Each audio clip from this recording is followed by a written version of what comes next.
Canada intends to recognize the state of Palestine at the 80th session of the United Nations General Assembly. বিশ্ব রাজনীতিতে বড় এক বাঁকবদলের ইঙ্গিত দিয়ে কানাডার প্রধানমন্ত্রী মার্ক কার্নি ঘোষণা দিয়েছেন যে কানাডা সেপ্টেম্বর 2025-এ জাতিসংঘ সাধারণ পরিষদের অধিবেশনে ফিলিস্তিনকে একটি স্বাধীন রাষ্ট্র হিসেবে স্বীকৃতি দেবে।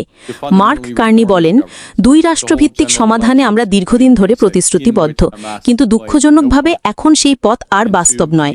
তিনি গাজায় চলমান মানবিক বিপর্যয়ের উদাহরণ দিয়ে বলেন, গাজার মানুষের দুর্ভোগ এখন সহ্য সীমার বাইরে। এই সিদ্ধান্ত বাস্তবায়ন হবে কিছু শর্ত পূরণের ভিত্তিতে। ফিলিস্তিনি কর্তৃপক্ষকে 2026 সালে নির্বাচন আয়োজন করতে হবে, যেখানে হামাস অংশ নিতে পারবে না। ফিলিস্তিনি রাষ্ট্রকে অস্ত্রবিহীন রাখতে হবে, শাসন ব্যবস্থায় সংস্কার আনতে হবে। কানাডা ইতোমধ্যে গাজার জন্য 340 মিলিয়ন মার্কিন ডলারের মানবিক সহায়তা ঘোষণা করেছে।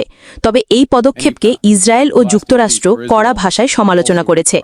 সাবেক মার্কিন প্রেসিডেন্ট ডোনাল্ড ট্রাম্প সতর্ক করে বলেন, এটি কানাডা যুক্তরাষ্ট্রের বাণিজ্য চুক্তির ওপর প্রভাব ফেলতে পারে। পরবর্তী আপডেট নিউজ পেতে আমাদের চ্যানেলটিকে সাবস্ক্রাইব করে পাশে থাকুন। প্রথমে স্পেন এবং ফ্রান্স, এরপর যুক্তরাজ্য এবং বর্তমানে কানাডা ও ফিলিস্তিনকে স্বীকৃতি দিল রাষ্ট্র হিসেবে। আসলে এই সবকিছু সম্ভব হয়েছে সাধারণ মানুষের আন্দোলনের কারণে। 2025 সালে এসেও মানুষ এতটা নির্মমতার শিকার হতে পারে, এটা কখনোই ভাবা যায় না। মাসের পর মাস মানুষ না খেয়ে প্রতিদিন মারা যাচ্ছে। এটা অনেকটা হিটলারের টর্চার সেলের মতো হয়ে গেছে। হিটলার যেমন মানুষকে না খেতে দিয়ে দুর্বল করে মেরে ফেলতো, অনেকটা তারই প্রতিফলন। বর্তমানে সারা বিশ্বের মানুষ ইসরায়েলের এই আগ্রাসনের বিরুদ্ধে প্রতিবাদ জানাচ্ছে, যার কারণে ইসরায়েল বাধ্য হয়ে সীমিত সময়ের জন্য এই আগ্রাসন বন্ধ রেখেছে। কিন্তু আমরা চাই এই হত্যাকাণ্ডের নির্দিষ্ট স্থায়ী সমাধান।